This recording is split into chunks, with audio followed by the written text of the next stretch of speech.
Hello everyone, good afternoon and welcome to the Midday Radio City Yearly Roundtable. And joining me this afternoon is Mohar Basu and Mayank Shekhar, two very renowned film critics from the Midday team.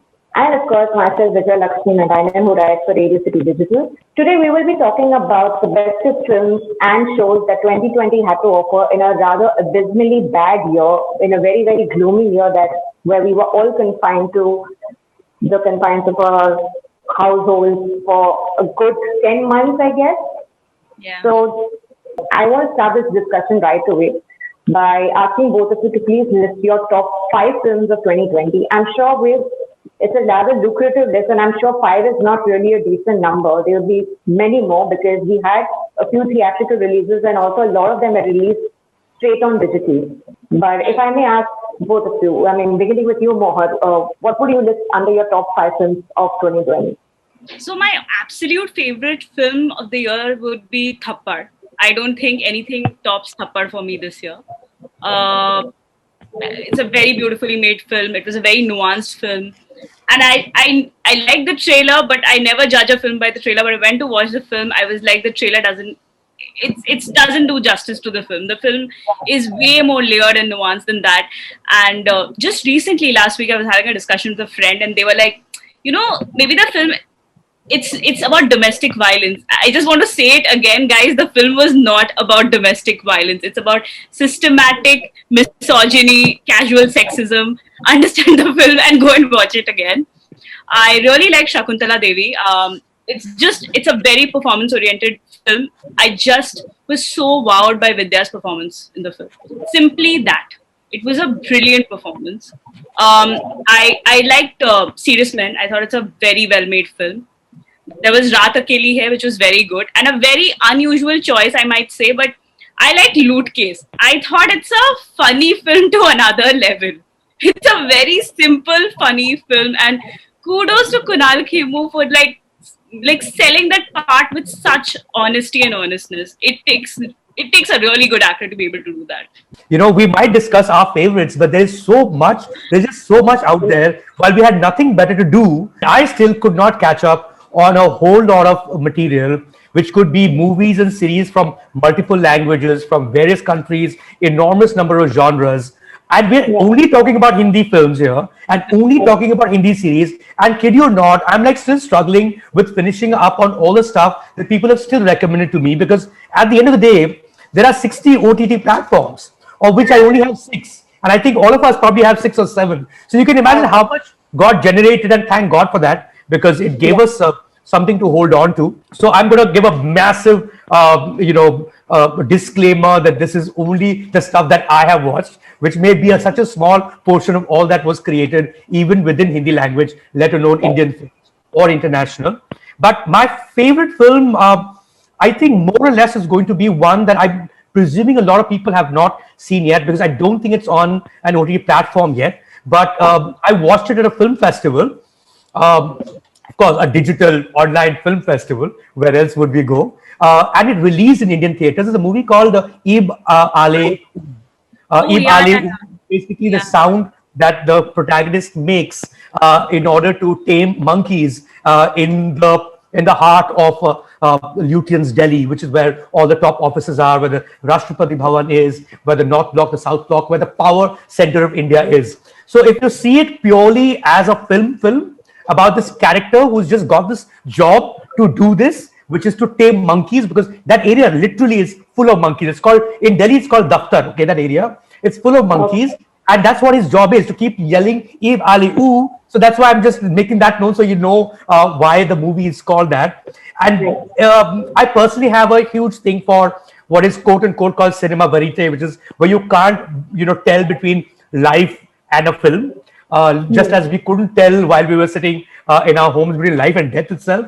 And there's just so much we couldn't tell between cinema in terms of a dystopian film, which was playing out in our lives. So, and this is a really funny film, a really well-made, to give you some examples of the genre, I think if you've seen Court, that would be very close to what is cinema verite. So of course, we've seen a lot of other films too. So that's my number one. And thereafter, of course, and which is not to say it was an easy number one. There are lots of, I thought Serious Men to me came very close to Ib Ale too, because I love the book. I love what they did with that book into a film and things it's saying without quite saying it, whether it's about Dalit politics, whether it's about parenting. I think there were some very strong and original points made on the subject. There was, every time you take up these subjects, there's usually a lament. There's a lament about the position of the downtrodden, but they can also be having fun, and they can also be clever. They don't always have to be idiots being suppressed by society. I think there were a lot of original things being said in that particular film. So that would be, I think, my number two. I completely agree with Mohar. I think Thappad was fascinating in its point, in its purpose, in its storytelling, and its storytelling. What I mean by that is that Hindi term "Andaz-e-Bayan," right? As she rightly put it, it's not a movie about domestic violence, because that would be the easy film. That would be a relatively easy film, like say Chapak would be. Although a great film, totally loved it. A well-intentioned movie. Everyone must watch it. But that was an easier film to make, I think, in terms of nuances, in terms of getting into the minds of characters than Thappad was. So these three, I think, stand out for me. And then there is a slight gap, and then a lot of things come into play. I thought Choked, because the point was trying to make for demonetization. We can't even discuss so many things to do with this country at this point, let alone demonetization. There was such a strong commentary on something that all of us face, but all of us rarely talk about for obvious reasons. 2016 setting. I thought Chok was a pretty brave film, and I think it should be something that should be watched 20 years later to understand what India went through. And of course, it's not a documentary film; it's a film that's making altogether another point, which is about choked in various ways. How you're choked in a family, how you're choked with the result of money, how you're choked with respect to relationships, how we live very choked lives, which is also something that all of us were going through. All through lockdown. It was a pretty choking experience for a lot of us. Raat Akeli Hai, more mentioned, truly enjoyed. Yes, Shakuntala Devi was fun too in its own right. These are all great films, but to me, it would be Ib Ali, Serious Men, Thappad. Sticking to what Mohar started with, I think even for me, my number one would be Thappad, hands down, because when Anubhav made it, he said that when he watched Kabir Singh, the argument that was put forth in that film, where they say that, if you love somebody, then clapping or anything is totally justified. That was what angered him, and that was what triggered him to make this movie. But then when I saw the film, I remember writing it in my review saying that, to compare that to Kabir Singh would be very belittling of the film, because it goes far beyond that narrative. And rightly agreed with Mohar, it's not just domestic violence, it's about the systematic conditioning that has been imposed upon us over generations. And what really stood out for me was how it questions the roles of mothers, that how our mother's generation and our grandmother's generation are very much responsible for what so many of we young women are facing today. And I think Thappad really took a strong gaze at women across the, social strata of the society. Violence is something only a housemaid is going through, or a young married woman is going through. It was across the board. Everyone had a story to tell. And I think the way the narrative really brought in together all the stories of all the women, it was very inclusive. So that's what I truly enjoyed about the way Thappad was written. At number two, very unusually, I'd want to list Kamyab here, because I think it really took a strong gaze at how the film industry looks upon its, the rather lesser known faces, the junior artists who work in so many films, do so many bit roles, and even in those minute roles, they leave such significant impressions. But, nobody really pays them that kind of attention. They don't really get the kind of recognition. And I'm willing to watch any project that has Sanjay Mishra in it. And his camaraderie with Deepak Dobriyal in the film, I think it really, it touched me on multiple levels, not just as a person, but also as someone who's truly a fan of movies. At number three, I would say Akhuni. I'm not sure if you've seen it. It's landed on Netflix. It's starring Shayan Gupta and Lynn Leshram. Northeastern people or Northeastern culture is not really so celebrated in our mainstream movies. we barely have actors from those regions representing the life and times of Northeasterners. And I think Akoni is a kind of rare film which celebrates friendship, which celebrates food. And yet you see it making so many valid points, against how we as, the more mainstream people perceive and look at, people hailing from that region. There was a really smart reference to the Nido Tanyam incident that happened in Delhi, where this young student from Arunachal Pradesh was assaulted because of his ethnicity. And I think Akuni really touched upon a lot of that. And what a fine performance by both Chayoni and Lynn. At number 4, I would say I really like Ludo. I love the eccentricities that were happening in that film. I really loved how it was all color coordinated and how Anurag Basu beautifully waved it. And what stood out for me was how each color was representing the emotions that were felt by the characters. So if it's red, Abhishek Bachchan's character is feeling passion, rage, and a lot of intensity. If it's green, there is a certain energy, enthusiasm with Rajkumar Rao's feeling. So I really like the way the colors played a huge role in that narrative. And watching Pankaj Tripathi, I don't know what was he doing in that film. I just could not stop laughing, especially that hospital escape.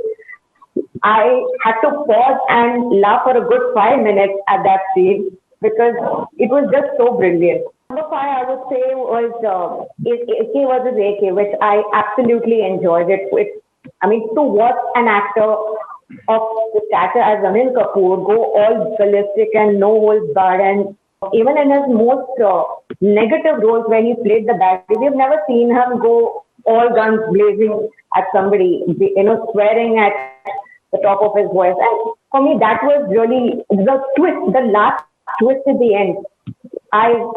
I'm sure something like this would have released in the theaters, the public would have whistled and hooted all the way out to the exit. But also there are honorable mentions, like Mayank would say, I like Cargo. I really think Cargo deserves a larger audience and a much wider reach. There's Hala Hal, which I really enjoyed on Eros now. Hala Hal is, for those who haven't seen the film, it's available on Eros now, and it stars Sachin Khedekar and Barun Sopri. It's beautiful, and of course Raat Akeli Hai, and I would also mention Bulbul to an extent, because Bulbul I thought was very fabulously written, where a feminist narrative was concocted, deploying age-old mythology and grandmother tales, and I think Anvita Dutt did a very fine job with the way she executed Bulbul. There was also Gunjan Saxena, which in a similar way kind of is it's a well made film. I give it to the makers. It's a well made film.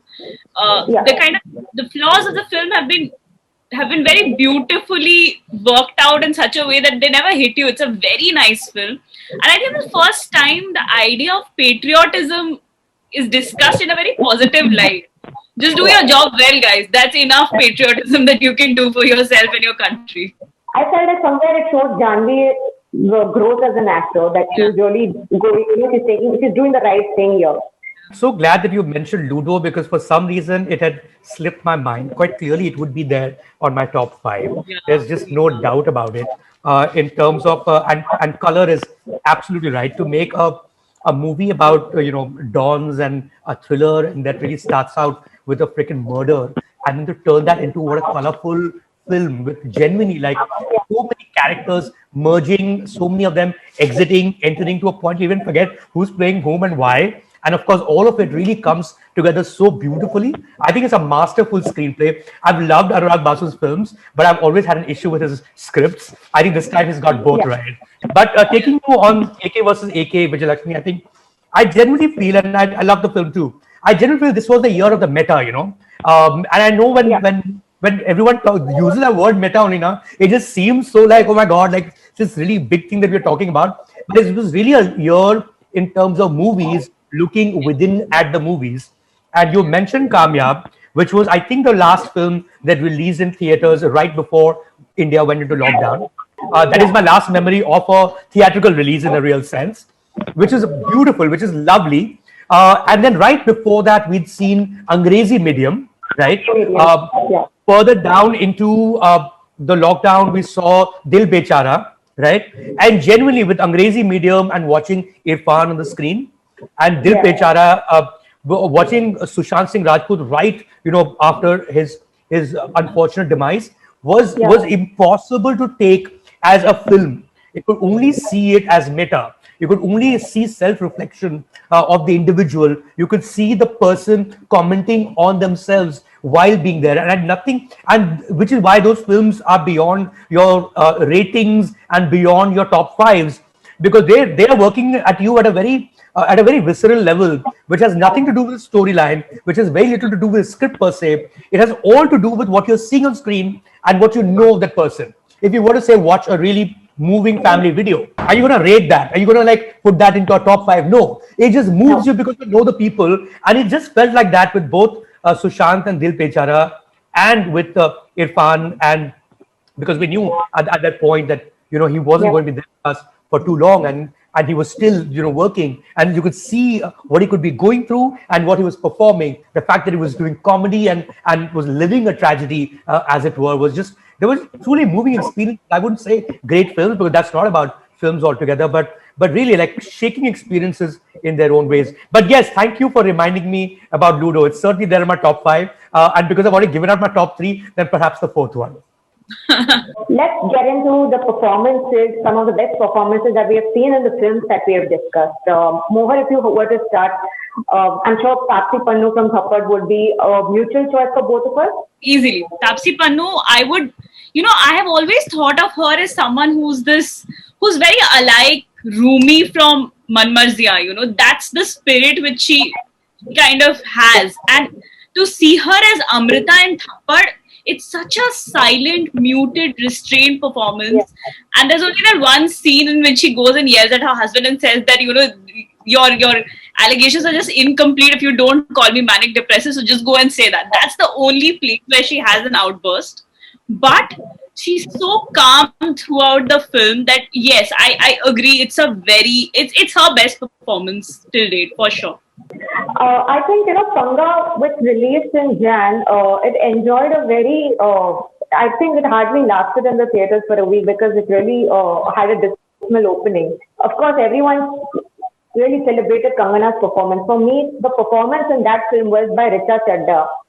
I think as, the motor mouth friend of Kangana Ranaut's character, for me, there were so many scenes in that film where I was constantly chuckling throughout every time she threw in these wonderful quips in between, when, especially that scene where she has to see a boy for marriage prospects.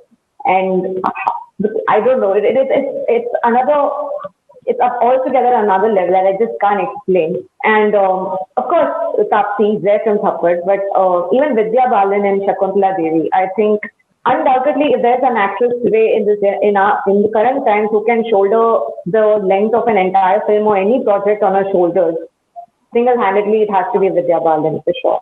A good performance, a good judge, a good way to judge would be how you've known them over a period of time and how you saw them transform for a particular role, right? And in that sense, for me, two standout performances I thought were Sayami Kher and Chok, because we did her once in her debut film, and I had no idea that that's all that she's holding back.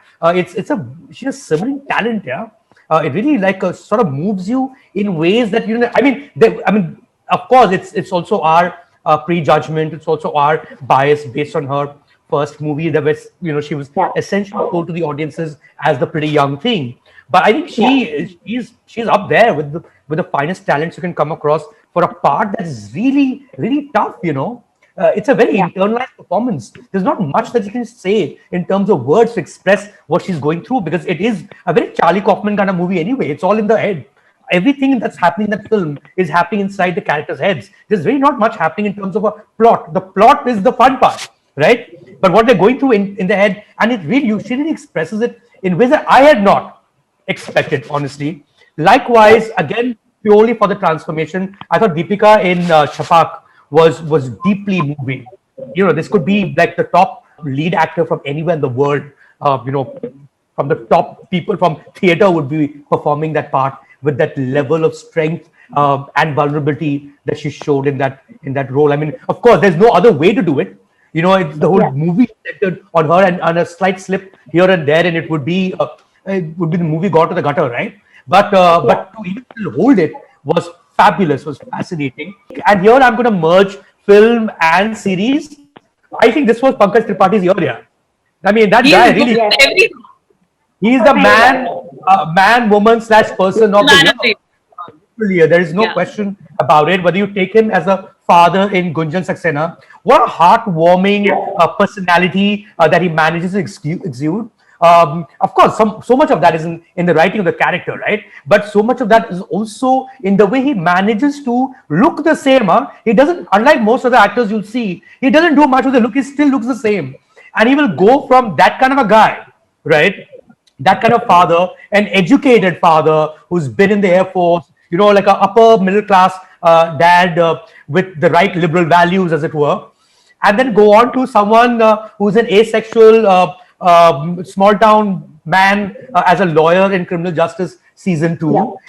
What else did we see him in? I'm just talking in Gangster in Ludo. like a gangster in Ludo. He just, every time he's on screen, he just lifts the film, just sheer presence. You know what I mean? So it can't always be right. And I'm sure I'm missing out on a few other performances of this because he was there throughout. I thought I was just seeing him everywhere. He's coming out of my ears or my eyes, as it were.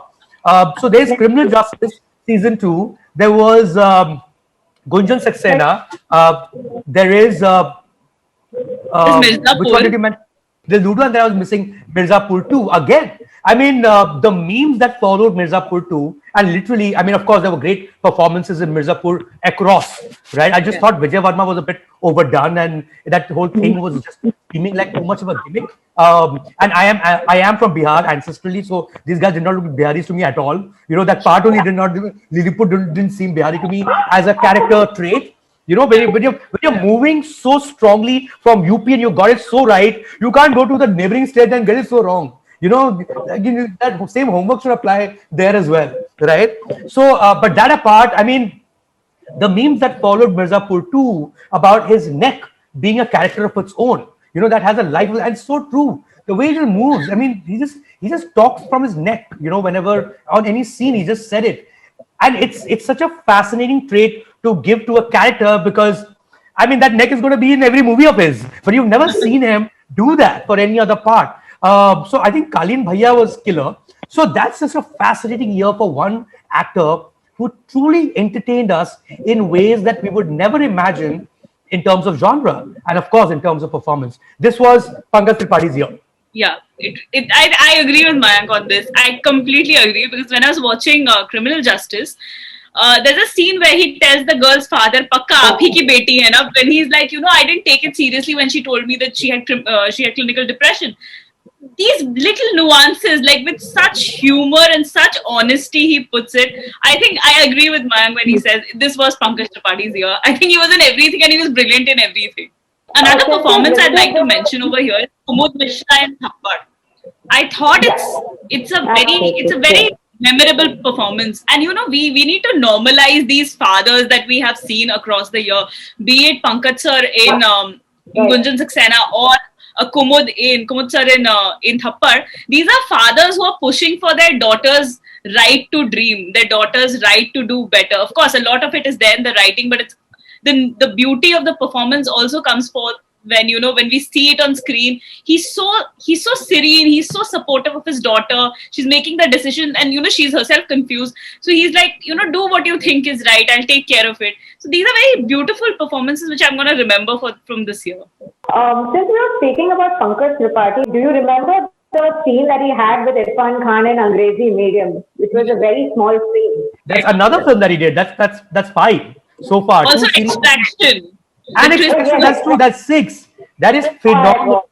Phenomenal. Since we spoke about timing here, Mayank and Chok, I think I'd like to take this moment to also appreciate how I really enjoyed Amrita Subhash in the same film, because there's a really wonderful scene where news of demonetization has just struck and she gets into this hysterical laughter, which I mean, she's laughing on screen, and I don't know why. I was also breaking into splits constantly looking at her. I think kudos to her, because seldom we see women on screen, forget having a sense of humor. Seldom do we see them make a fool of themselves that way. So I really enjoyed watching Amrita Subhash in that one particular scene in Choke for sure.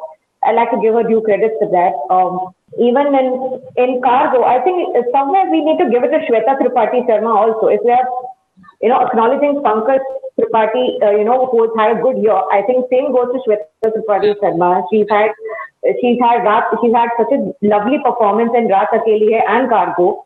And then in Mirzapur too, you see a complete character shift from what she was in season one. We see her transforming into this really badass woman who cares two hoots about the egos of men. Like she's bid farewell to her books and she's embraced guns and she's literally taking on she's literally taking on the reins as like a boss.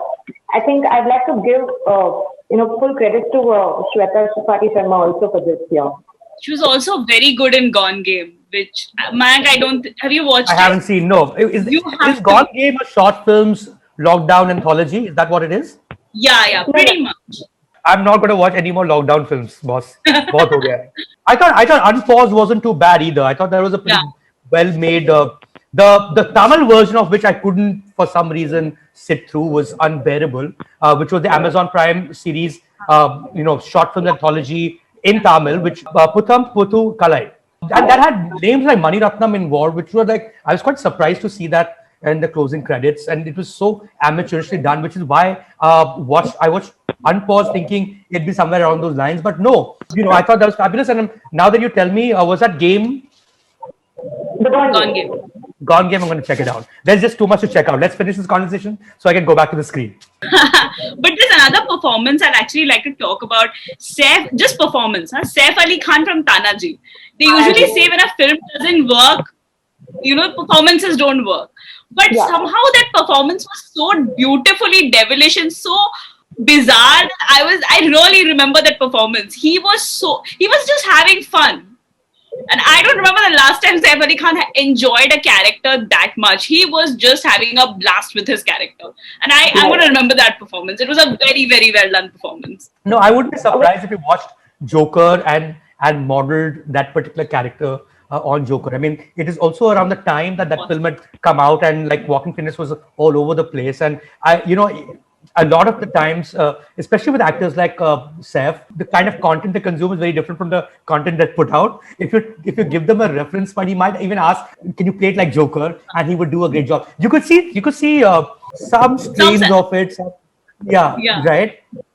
I know. Sort of a devil that you want to watch, in a sort of devil that is someone you could also like because you don't like them. Because Mohar spoke about Tanaji, actually, it'll also be nice if we mentioned Sharat Kelkar also, because That's true. it can be very, very tricky and it's extremely touchy for the locals, for somebody to play Chhatrapati Shivaji Maharaj. And I think the grace and the dignity with which Sharat pulled it off, I don't think so any other actor could have pulled it off, as effortlessly as he did. He was the only saving grace in an abysmally bad film like Lakshmi. Like the last 15 minutes of the film, I mean, if only the whole film was only centered around that, I think I would have enjoyed Lakshmi a lot more.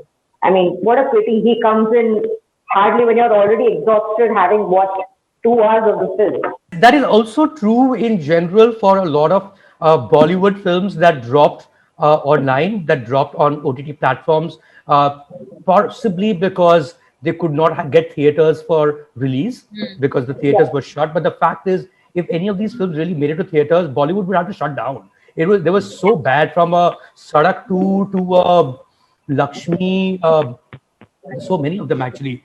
Coolie number 1 we just watched this weekend, and really, I think this should be a year of introspection for the mainstream film industry. If there's going to be such a huge lag between what the world is watching online and what they think the world should be watching in theater, and you're going to take audiences this much for granted, I think it won't take them too long to be wiped out altogether. You need to work much harder than that to get people to go from their homes, take a cab or a bus or a train, go all the way to a theater, sit inside for 2 to 3 hours, eat, also spend money on that as well. Spend money when I can watch everything on my phone, or on my laptop. So what is your return on investment, Lakshmi? And is your return investment coolie number one? It's ridiculous. And I'm not just talking about these two. That I don't know. These are just top of mind. And again, recency bias. Vijayalakshmi, as you pointed out, there's so many of them. But I didn't feel like watching it only. Yeah, I'm like, whatever. Like, do I need to sit through this? Why? So it was a bad year for Bollywood, but I think a great year for content and an amazing year for OTT platforms. Thank God we survived because of them. Well, rightly said, Mayank. Thank you so much for doing this once again, Mayank and Mohar. This was real fun, and I cannot wait to see what 2021 has in store for us in terms of shows and in films. Subscribe to Midday India. Get direct notifications on all our videos by clicking on the bell icon.